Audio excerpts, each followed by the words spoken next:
Hello everybody, thank you for stopping by my channel. My name is Kathy and I have a blog named budgetingcat.com, and also this channel is named by the same name. So let's get started on how to save money.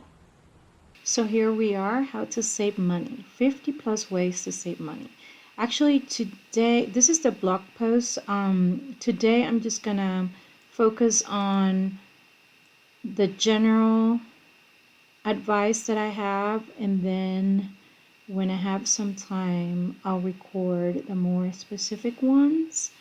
I started already including some banking, credit, and debt savings tips, so I'll include some other topics related to saving, and I will include it in the blog post and we'll record a video. Okay, so let's get started. Number one, build an emergency fund. Low-income families with at least $500 in an emergency fund are better off financially than moderate-income families with less saved up. Establish your budget. On the first day of a new month, get a receipt for everything you purchase. Stack the receipts into categories like restaurants, groceries, and personal care. At the end of the month, you will be able to clearly see where your money is going.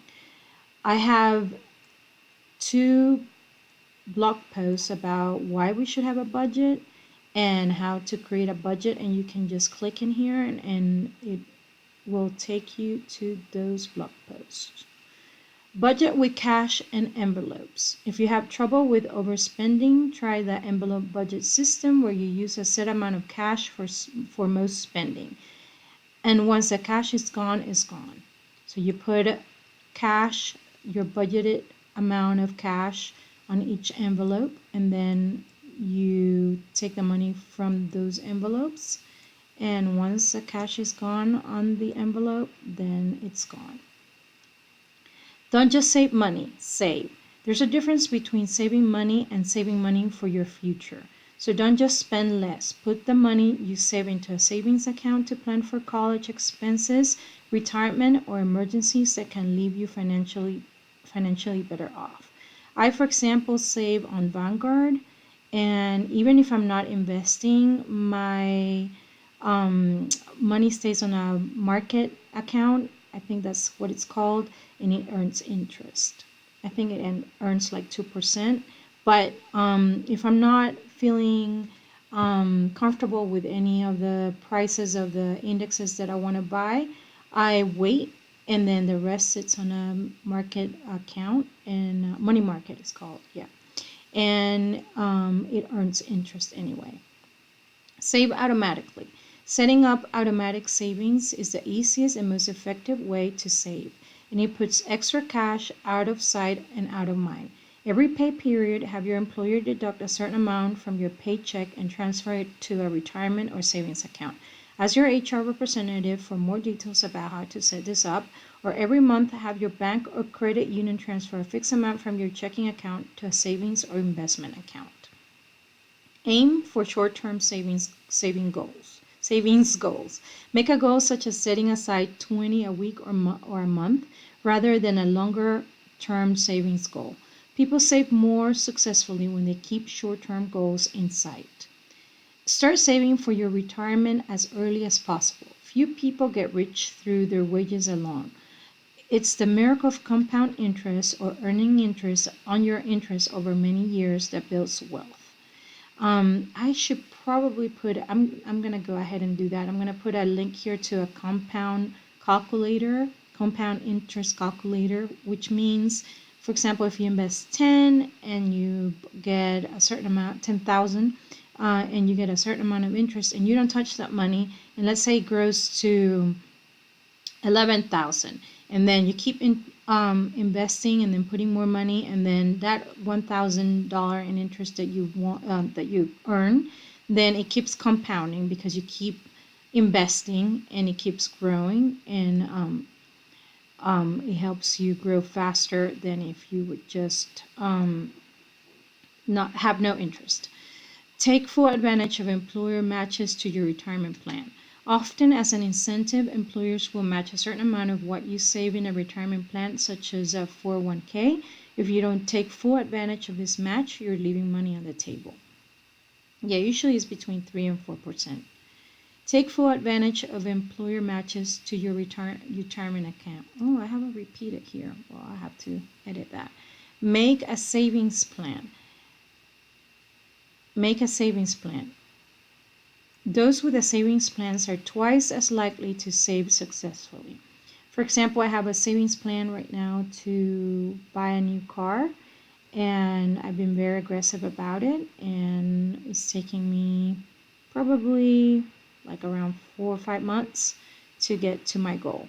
But I had to like calculate it and see how long it was going to take, how much I wanted to save, and so it really helped to have a small plan. It wasn't an elaborate plan, but it was a plan.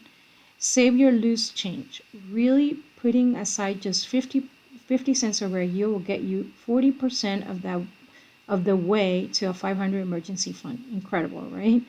And some banks and credit unions or apps offer programs that round all of your purchases to the nearest dollar and put that money into a separate savings account.